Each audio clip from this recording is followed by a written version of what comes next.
মহারানী ভানুমতীও শয্যাগ্রহণ করেননি সারা রাত। তবু যেন তার মন বেশ প্রফুল্লই ছিল। সতীনপুত্র রাধাকিশোরকে মহারাজ সত্যি সত্যি যুবরাজ হিসেবে মর্যাদা দিয়েছেন শুনে প্রথমে তিনি বিচলিত হয়ে পড়েছিলেন ঠিকই, কিন্তু নিজস্ব দূতির মারফতে খানিক বাদেই যখন জানলেন যে সে ঘোষণা মহারাজ নিজের মুখে করেননি, অমনি তার মনের ভাব কেটে গেল। ঘোষমশাই তার শত্রুপক্ষ, মনের মধ্যে শতক প্যাঁচ, কলকাতার বাবুগুলোই এমন হয়। ঘোষমশাই যা ইচ্ছা বলুক, স্বয়ং মহারাজ যখন মুখ খোলেননি তখনও ঘোষণার কোনো মূল্য নেই। এ নিশ্চয়ই মহারাজের কৌতুক। তিনি ত্রিপুরা রাজ্যের একছত্র অধিপতি, তিনি যখন খুশি মত বদলে দিতে পারেন। রাধাকিশোরকে কুমিল্লার জমিদারি দেওয়া হোক না, তাতে ভানুমতীর আপত্তি নেই। সিংহাসনে বসবে তার পুত্র সমরেন্দ্রচন্দ্র। উৎসবের শেষে মহারাজ ভানুমতীর কক্ষে রাত্রিযাপন করবেন বলে প্রতিশ্রুতি দিয়েছিলেন, কিন্তু তিনি এলেন না। তাতেও কিছু যায় আসে না। রাত্রে আসেননি, প্রভাতে আসবেন। সারা রাত ধরে কিশোরী মনোমোহিনীর সঙ্গে তাস পেটাপেটি করতে ভানুমতীও তার দূতীদের কাছ থেকে প্রহরে প্রহরে খবর পেতে লাগছেন। 3 জন বিশ্বস্ত দাসীকে ছড়িয়ে রেখেছিলেন অন্দরমহলের অন্যত্র, মহারাজ অন্য কোনো নারীর ঘরে যাচ্ছেন কি না তা জানাবার জন্য। যদিও ভানুমতীর দৃঢ় বিশ্বাস তার প্রিয়তম বীরচন্দ্র এমন বিশ্বাসঘাতকতা করতেই পারেন না, তার বিশ্বাসই সত্য হলো। এই রাতে আর কোনো নারী মহারাজের সঙ্গ পেয়ে ধন্য হননি। একজন দাসী এ খবরও জানালো যে রাধাকিশোরের মা রাজেশ্বরী খুব সাজগোজ করে বড় আশা নিয়ে অপেক্ষা করছিলেন। ঘন ঘন কপাট খুলে দেখছিলেন বাইরে। রাজেশ্বরী আশাতেও ছাই পড়েছে, বেশ হয়েছে। মহারাজ গান বাজনা শুনতে চলে গেছেন বাগান বাড়িতে, সেটাও স্বস্তির কথা। ওই মানাঘরে গোনাগুন্তি পুরুষ মানুষ ছাড়া কেউ যেতে পারে না, কোনো নারীরও যাওয়ার প্রশ্নই নেই। এ বিষয়ে মহারাজের কঠোর নিষেধ আছে। ওই বাড়ির ঘরগুলি কেমন তা ভানুমতী নিজেও দেখেননি। এত যে গান বাজনা ভালোবাসে মহারাজ, ওই বাড়িতে প্রায় আসর বসান, কিন্তু একবার যে সেই একটি বাইজি আনানো হয়েছিল লখনৌ থেকে, তাতেও মহারাজ মানাঘরে নেননি। তার নাচ হয়েছিল এই প্রসাদ সংলগ্ন নাচঘরে, এবং তাকে মহারাজের পছন্দও হয়নি। পরে মহারাজ হাসতে হাসতে ভানুমতীর কাছে গল্প করেছিলেন, সে বেটির ঠমক ঠমকই বেশি, নাচতে ভালো জানে না, তবে যতটা চক্ষু ঘোরে ততটা পা সরে না। তার শরীরের ভাঙানোটাই যদি আসল উদ্দেশ্য হয়, তাহলে লখনৌ থেকে এত দূরে আসতে গেলি কেন? অন্য কোনো নারীর কাছে যাননি মহারাজ, এটাই ভানুমতীর জয়। মাঝে মাঝে চিত্ত উতলা হলেও তিনি এবার নিজেকে বোঝাচ্ছেন যে আসবেন, মহারাজ ঠিকই আসবেন। সারা রাত বিনিদ্র অবস্থায় কাটল, তবু দিনের বেলা ঘুমানোর কোনো প্রশ্ন ওঠে না। তিনি যে কোন সময় এসে পড়তে পারেন সেজন্য প্রস্তুত থাকতে হবে। ঘর যেন অগোছালো না থাকে, শরীর যেন অবশ না হয়। ভানুমতী স্নান করে শুদ্ধ হলেন, বাসি বস্ত্র ছেড়ে নতুন শাড়ি পরলেন, মাল্যচন্দনে সাজালেন। আবার তার জীবনী শক্তি যথেষ্ট, তার মুখে কোনো ক্লান্তির ছাপ পড়েনি। মহারানীর সাজ শেষ হবার পরেই এক দাসী তার জন্য সকালে জলখাবার নিয়ে এলো। তিনি দাসীকে জিজ্ঞেস করলেন, মানাঘরে কি কি খাবার দেওয়া হয়েছে রে? বাগান বাড়ির আশেপাশে মহারানীর চর নিযুক্ত আছে, তারা খুঁটিনাটি খবর আনছে ঘন্টায় ঘন্টায়। একজন দাসী বলল, মহারাজ শুধু বেলের পানা ও চা খেয়েছেন, আর কিছু না। প্রতিদিন সকালে মোহনভোগ ও গাওয়া ঘিয়ের লুচি মহারাজের পছন্দসই প্রাতরাশ। তিনি পাউরুটি বা বিস্কুট স্পর্শ করেন না। তার বাল্যকালে কি করে যেন রটে গিয়েছিল যে বিস্কুট তৈরি করার সময় কারিগররা যেখানে সেখানে শিকনি ঝাড়ে, আর পাউরুটির সময় ময়দার তার দলাই মালাই করা হয় পা দিয়ে। মহারাজ ছবির ঘরে ব্যস্ত আছেন এবং মোহনভোগ লুচি ফেরত এসেছে শুনে ভানুমতী হাতের ইঙ্গিতে সেসব নিয়ে যেতে বললেন। তিনি চা পান করবেন না, খেলেন শুধু বেলের পানা। তারপর তিনি দাসী সমেতগণকে মনোমোহিনীকে বললেন, তোরা শোন, মহারাজ যখন আসবেন তখনই কিন্তু তোরা সবাই সরে পড়বি, একদম সামনে আসবি না। এ ঘরে কেউ দরজায় ধাক্কাধাক্কিও করে বিরক্ত করবি না। মহারাজ যদি সারাদিন সারা রাত থাকেন তাও ডাকবি না, কিছু দরকার লাগলে আমি বেরিয়ে চাইব। মনোমোহিনী বিস্ময়ের সঙ্গে বলল, সারাদিন সারা রাত? ভানুমতী হেসে বললেন, তুই তো জানিস না, মহারাজ আমার ঘরে একবার এলে আর যেতেই চান না। কত কথা থাকে জমে আমাদের মধ্যে। একবার দেওয়ানজি কি একটা কাজের সই করানোর জন্য পাঠিয়েছিল, মহারাজ তাও ভাগিয়ে দিলেন। বেলা বাড়ল, তবু মহারাজের দেখা নেই। শোনা গেল মহারাজ তখনও কোনো খাবার খাননি। তার ভৃত্য দুবার খাবার ফেরত এনেছে। ভানুমতীও কিছু গ্রহণ করলেন। শ্যামাদাসী বলল, রানীমা, আপনি তো কাল রাতেও কিছু মুখে দেননি, পিত্তি পড়বে যে। ভানুমতি শেষে হেসে বললেন, ওই তো 1 ঘটি বেলের পানা খেয়েছি, তাতেই দেখ না ঢেকুর উঠছে। হ্যাঁ রে শ্যামা, মহারাজ কি গান বাজনা শুনছেন ও বাড়িতে, না কারোর সঙ্গে কথা কইছেন? শ্যামা বললেন, ওই দারোয়ান মিনসেগুলোর তো কোনো খবরই দিতে চায় না, খালি বলে কাকপুকিও ঢোকা বারণ, তবে সারেঙ্গি তবলার আওয়াজও নেই। ভানুমতি বললেন, তবে নিশ্চয়ই রাজকার্যে সলা পরামর্শ করছেন। মনোমোহিনী চপলভাবে বলল, মাসি, আমি একটু ছুটে গিয়ে মহারাজকে ডেকে আনবো? ভানুমতি বলল, পাগল নাকি, তুই বাইরে যাবি কি করে? ওই মানাঘরে কোনো মেয়ে মানুষ দেখলে মহারাজ একেবারে কেটে ফেলবেন। মনোমোহিনী দুষ্টুমির হাসি দিল। দুপুরবেলা যখন সবাই ঘুমায় তখন সে কতবার চুপি চুপি বেরিয়ে জঙ্গলে যায় তা মাসি জানে না। মাসি যদিও মণিপুরের কন্যা, কিন্তু বহুদিন যাবৎ বন্দিনী থাকতে থাকতে তার অভ্যাস হয়ে গেছে। মনোমোহিনী জঙ্গলে ঘুরে বেড়ায়। ভরত নামের ছেলেটির সঙ্গে তার প্রায় দেখা হয়, কিন্তু ওই ভরত ছেলেটা ভিতুর ডিম একটা, কথা বলতেও সাহস পায় না। মনোমোহিনী একদিন একটা গাছে চড়ে মানাঘরের দেওয়ালটাতে উঁকি মেরে দেখেছিল। একটা ঘরের দেওয়ালে অনেক ছবি টাঙানো, দেওয়ালের এক কোণে একটা বন্দুক। মনোমোহিনী বলল, মাসি, মহারাজ তোমার কথা ভুলে যাননি তো? ভানুমতি বলল, ভুলতে তো পারেনি, ওদের কত কাজ মাথা খাটাতে হয় বলতো, আমরাই তো কত কথা ভুলে যাই। এই দেখ না, কাল সকালেই আমি টিয়া পাখিগুলোকে ছোলা খাওয়াতে ভুলে গিয়েছিলাম।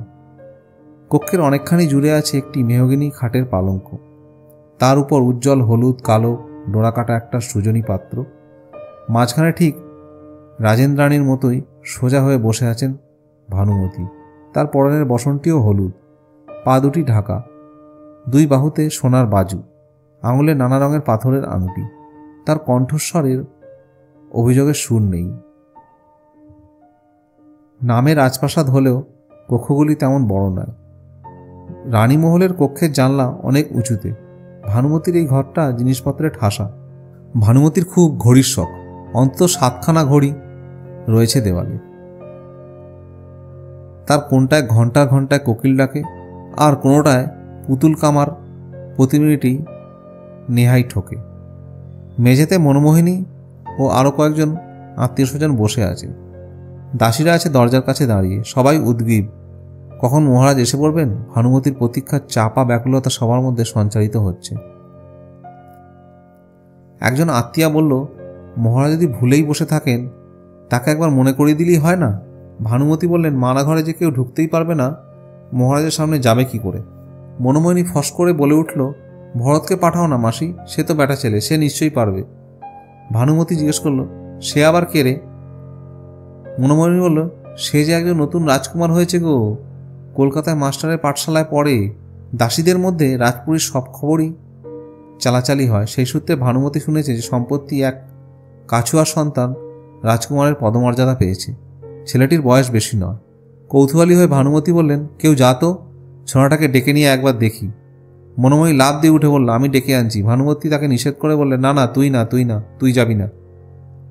কিন্তু কার কথা কে শোনে? চঞ্চলা হরিণীর মতো মনোমোহিনী তৎক্ষণে 2-3 লাফে অন্যদের ডিঙিয়ে ঘর থেকে বেরিয়ে গেছে। পুরনো আমলের রাজপ্রসাদ, বর্তমানে রানী, দাসদাসী ও আশ্রিতাদের সংখ্যা অনেক বৃদ্ধি পেয়েছে। সকলের স্থান সংকুলান হয় না, তাই মূল প্রাসাদের গা ঘেঁষে ডাইনে বাঁয়ে পেছনে আরও ছোট ছোট কয়েকটি বাড়ি জোড়া হয়েছে অপরিকল্পিতভাবে। সেই রকমই প্রাসাদ সংলগ্ন একটি ক্ষুদ্র গৃহ মহারাজের সচিব ঘোষমশাইয়ের জন্য নির্দিষ্ট। তার একতলার একটি ঘর পেয়েছে ভরত। ঘোষমশাই থাকেন দোতলায়। একতলার ঘরগুলি স্যাঁতস্যাঁতে, পোকামাকড় সরীসৃপের উপদ্রব আছে। ভরত তবু নিজস্ব একটা ঘর পেয়েই সন্তুষ্ট। মূল প্রাসাদের পিছনের দ্বার দিয়ে বেরিয়ে একটি ফুলের বাগান পার হয়ে মনোমোহিনী ভরতের জানলার কাছে দাঁড়ালো। এই ঘরে তেমন রৌদ্র ঢোকে না, কেউ জানলা আড়াল করলে ভেতরে ছায়া পড়ে। ঘরে শুধু একটি কাঠের চৌকি, ওপরে তোষক নেই, শুধু চাদর ও বালিশ পাতা। এক কোণে একটি কালো রঙের মাটির কুঁজোর গলা একটি পেতলের গেলাস দিয়ে ঢাকা। শুধু এই আস্তবর সম্পত্তি ছাড়া ভরত এযাবৎ সংগ্রহ করতে পেরেছে মোট 7খানি বই। সেগুলি সে তার মাথায় বালিশের পাশে রাখে এবং বইগুলি বারবার পড়ে। লুঙ্গি পরা ঊর্ধ্বাঙ্গে কোনো বসন নেই। খাটের ওপর বসে ভরত একটা বই খুলে মনোযোগী হয়ে আছে। কাল বিজয়া দশমীর রাত গেছে, আজ ভাসান, পাঠশালার ছুটি। অন্যদিন এই সময় ভরত পাঠশালায় শশীভূষণের কাছে গিয়ে পাঠ নেয়, কিন্তু তিনি আজ কোনো কাজে কুমিল্লা শহরে গেছেন। বইয়ের উপর ছায়া পড়তেই ভরত মুখ তুলে তাকালো। আবার সেই কিশোরী। ভরতের বুক কাঁপে, রোমাঞ্চে নয় ভয়ে। মনোমোহিনীকে দেখলেই ভরতের মনে হয় কোনো একটা মহা বিপদ ঘটাতে চায়। অন্য রাজকুমাররা সবাই তাকে বিদ্বেষের চোখে দেখে, তার সামান্য কোনো খুঁত ধরা পড়লে তারা তাকে শাস্তি দিতে ছাড়বে না। এ মেয়েটি কেন বারবার তার কাছে আসে? মনোমণি চোখ পাকিয়ে বলল, এই খুব হিজিবিজি পড়ছিস, বলতো অর্জুনের কটা বউ ছিল? ভরত এক দৃষ্টিতে চেয়ে রইল, কোনো উত্তর দিল না। মনোমণি আবার বলল, পারলি না তো, ছাই লেখাপড়া করিস। আচ্ছা এইটা বল, অর্জুনের কোন বউ তীর ধনুক নিয়ে লড়াই করতে জানে? ভরত এবারও চুপ রইল। মনমোহিনী ভেংচি কেটে বলল, তোর নাম কি ভরত না জড় ভরত রে? ওঠ, উঠে বাইরে আয়। এবার ভরত জিজ্ঞেস করলো, কেন বাইরে যাব কেন? মনমোহিনী বলল, তাহলে আমি ভেতরে গিয়ে তোর ঘাড় ধরে টেনে নিয়ে আসবো। ভরত শান্ত স্বভাবের হলেও তার শরীর দুর্বল নয়, আর মনোমোহিনী ছিপছিপে গড়নের কিশোরী। সে ভরতের ঘাড় ধরে টেনে নিয়ে যাবে, এই কল্পনাও হাস্যকর। তবু সে অনায়াসে স্পর্ধার কথা বলতে পারে। মনোমোহিনী আবার বলল, শিগগিরই আয়, মহারানী তোকে ডাকছেন।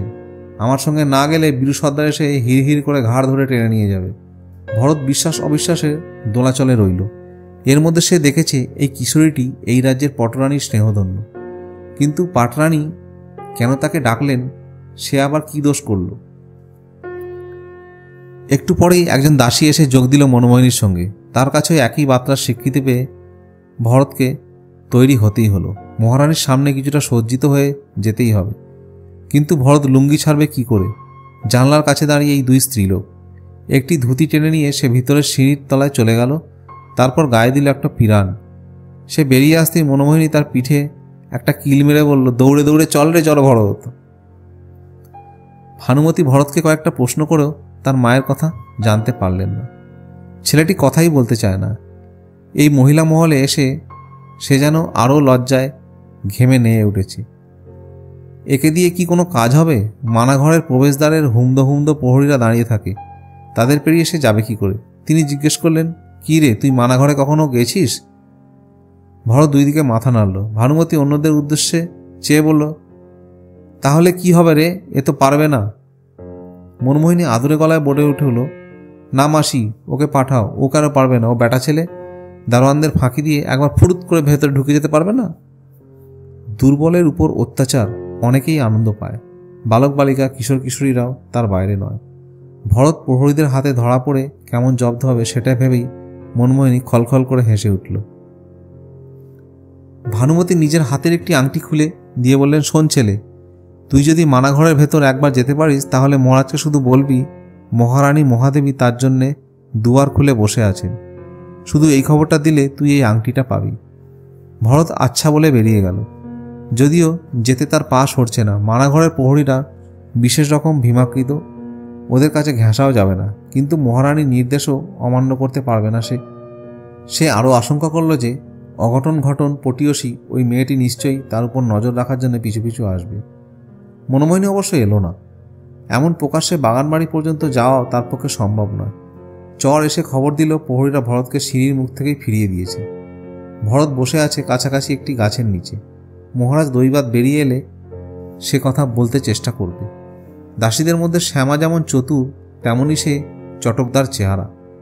রাজার বিশ্বস্ত প্রহরীরাও তার সঙ্গে কঠোরভাবে কথা বলেন।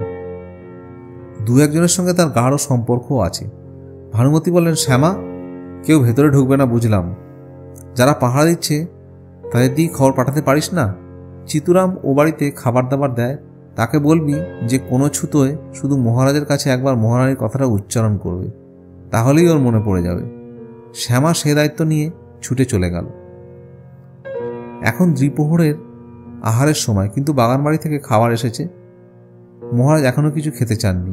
ভানুমতি হাসি হাসি মুখে বললেন, তাহলে আমিও কিছু খাবো না, অন্যদের খিদে পেয়ে গেছে। মনোমোহিনী এর মধ্যে টুকিটাকু কিছু খেয়ে এসেছে। প্রত্যেক দিন সে ভানুমতির সঙ্গে ভাত খায়। ভানুমতির সংকল্প শুনে অন্য কেউ খেতে গেল না। একটু পরেই সুসংবাদ এলো যে শ্যামা ও বাড়ির ওপরে উঠে গেছে। স্ত্রীলোক হয়েও সে যে কী করে ঢুকলো সেটা বিস্ময়কর হলেও শ্যামার পক্ষে সবই সম্ভব। প্রহরীদের সে পোষা কুকুরের মতো বশ করে ফেলেছে, কিন্তু শ্যামা ফিরে আসছে না কেন? খানিক বাদে ভানুমতি সত্যিকারের উতলা হয়ে উঠলেন। ওখানে তো তাকে ঘন্টার পর ঘন্টা থাকতে বলা হয়নি। কোনো প্রহরীর সঙ্গে গোপন আশনাই করছে নাকি? মহারাজের কানে কথাটা সে টুক করে তুলেই তো ফিরে আসবে। শ্যামার কোনো বিপদ হলো? মহারাজ বীরচন্দ্র খুব ক্রুদ্ধ হলেও কারুকে চরম শাস্তি দেন না। শ্যামাকে ভানুমতি বিশেষ পছন্দ করেন। তার জন্য দুশ্চিন্তায় ছটফট করতে করতে তিনি বলতে লাগলেন, ওরে দেখ না শ্যামার কি হলো। তিনজন চর আড়াল থেকে নজর রাখতে লাগলো বাগানবাড়ির দিকে। ভরত একটা গাছতলায় নিথর হয়ে বসে আছে। শ্যামার কোনো চিহ্ন নেই। ভরত সাক্ষী আছে শ্যামা ও বাড়ির থেকে বেরিয়ে আসেনি। প্রহরীরা কিছুই বলতে চায় না। ভানুমতি আবার একটি বিশেষ নির্দেশ দিলেন প্রহরী দুজনের কাছে। মহারাজের আদেশে তারা কারুকে ভেতরে ঢুকতে দেবে না, সেটা ঠিক কথা, কিন্তু মহারাজের নিজস্ব দাসী শ্যামাকে তারা ভেতরে যেতে দিয়েছে। শ্যামা ও বাড়ির কোথায় আছে এবং এতক্ষণ কি করছে তা যদি প্রহরীরা মহারানীকে না জানায়, তাহলে প্রহরী দুজনের গ্রামের বাড়িতে আগুন জ্বালিয়ে দেওয়া হবে। প্রহরীরাও মহারানী ভানুমতির ক্ষমতা জানে। তার আদেশে শুধু দুটি বাড়ি কেন, পুরো দুটি গ্রাম জ্বলে যেতে পারে। তারা ভানুমতি চরকে জানিয়ে দিল যে শ্যামা রয়েছেন মহারাজের সান্নিধ্যানে অনেকক্ষণ। সে কোনো শাস্তিও পায়নি, কেননা তার এবং মহারাজের কথোপকথন শোনা যাচ্ছে মাঝে মাঝে। প্রহরীরা আরও যা জানালো তা মহারানীর কানে তোলা যায় না। একজন প্রহরী বন্ধ দরজার চাবির গর্ত দিয়ে দেখেছে যে শ্যামার অঙ্গে বসন নেই। সে রঙ্গিনীর মতো দাঁড়িয়ে আছে একটি চেয়ারের হাতল ধরে। শ্যামা 1 ঘন্টারও বেশি সময় ধরে মহারাজের সঙ্গে একই কক্ষে রয়েছে শুনেই ক্রোধে জ্বলে উঠলেন ভানুমতি। তিনি তৎক্ষণাৎ চিৎকার করে উঠলেন, শ্যামা হারামজাদি, তোর এত সাহস! জিভ টেনে ছিঁড়ে দেবো, আয় শিগগির চলে আয়। যেন শ্যামা শ্রবণ দূরত্বে আছে, যেন সে মহারানীর হুকুম শুনতে পেয়েই ছুটে চলে আসবে। ভানুমতি আর কোনো যুক্তির কথা শুনতে চাইলেন না। তিনি বারবার শ্যামার নাম ধরে ডাকতে লাগলেন। দাসীরা আবার ছুটে গেল, কিন্তু ঘরবাড়ি পুড়ে যাবার ভয় থাকলেও কোনো প্রহরীর সাহস নেই মহারাজের কক্ষ থেকে শ্যামাকে ডেকে আনার। তারা বাইরে দাঁড়িয়ে রইল বধিরের মতো। অপরাহ্নও শেষ হয়ে গেল। আকাশে বর্ণবাহার ছড়িয়ে সূর্যদেব অস্ত গেলেন। পাখিরা কুলায় ফিরল। গাছপালাগুলো ঝাপসা হয়ে গেল। মানুষের জীবনযাপনের শব্দ স্তিমিত হয়ে এলো। রাজপুরীর দেউড়ির দুপাশে দাউ দাউ করে জ্বলতে লাগলো দুটি মশাল। নির্দিষ্ট দাসীরা প্রতিটি কক্ষে রেডির তেলে প্রদীপ জ্বেলে দিতে লাগলো। মহারানী ভানুমতি এখন অপ্রকৃতিস্থের মতো ছটফট করছেন। পালঙ্ক থেকে নেমে একবার আলুথালু এসে ছুটে বেড়াচ্ছেন সারা ঘর। কেউ তাকে ধরে রাখতে পারছে না। কখনো নিজে শুয়ে পড়ছেন, দাপাচ্ছেন হাত পা, অনবরত বলছেন, শ্যামা কোথায়? শ্যামা, তাকে ডেকে নিয়ে আয়। সে হতচ্ছাড়ির নাকে দড়ি দিয়ে টেনে নিয়ে আয়। এত বড় সাহস তার! কোথায় সে লুকিয়ে আছে? মহারাজের নাম আর উচ্চারণ করছেন না তিনি। এক অভিজ্ঞ কূটনীতিবিদ, প্রণয় নিপুণ পুরুষের প্রতিশ্রুতিতে বিশ্বাস করে বসেছিলেন এই রমণী। সরলা বালিকার মতো বিশ্বাস। এখন তার পঞ্জীভূত অভিমান যেন বিষ হয়ে গেছে। সেই বিষের জ্বালা তার সর্বাঙ্গে। অন্য কেউ কোনো সান্ত্বনা দিতে পারছে না। সবাই নীরব। এমনকি চপল স্বভাবের মনোমোহিনী পর্যন্ত আড়ষ্ট হয়ে দাঁড়িয়ে আছে একপাশে। এক সময় লাফ দিয়ে খাট থেকে নেমে এসে ভানুমতি এক দাসীর টুটি চেপে ধরে ডাকিনীর মতো ক্রুদ্ধ চক্ষু বিকট স্বরে জিজ্ঞেস করলেন, শ্যামা কোথায় আছে বল? তোরা জানিস আমার কাছে লুকাচ্ছিস? দাসীটি প্রাণের দায়ে বলল, শ্যামা এখনো মানা ঘরে রয়েছে, আর কোথাও যায়নি। 3 সত্যি করে বলছি রানীমা। ভানুমতি তার মাথা ধরে প্রবল ঝাঁকুনি দিয়ে বললেন, কেন তাকে ডেকে আনছিস না? যা যা। দাসটি বলল, সে ঘরের দরজা বন্ধ, ভেতর থেকে কুলুপ দেওয়া। হঠাৎ থেমে গেলেন ভানুমতি। তার হাত অবশ হয়ে গেল, চক্ষু থেকে নেমে গেল তার তেজ। তিনি নিঃশব্দে দাঁড়িয়ে রইলেন কয়েক মুহূর্ত, যেন একটা কাঠামোবিহীন খড়ের মূর্তি। এখনই খসে পড়বেন ভূমিতে। ফাঁকা গলায় বললেন, তোরা যা, সবাই যা, কেউ থাকিস না, আমি এখন শোবো। একে একে সবাই বেরিয়ে গেলেন ঘর থেকে। মনোমোহিনী ইতস্তত করছিল। ভানুমতি তাকেও বললেন, চলে যা এখান থেকে। তারপর দরজা বন্ধ করতে করতে বললেন, আর আমাকে কেউ ডাকবি না, এই দরজা আর খোলা হবে না। কোনো কোনো সংবাদের প্রচার মাধ্যম লাগে না। কোনো কোনো সংবাদ দেওয়ালে কিংবা বন্ধ দরজার বাধাও মানে না।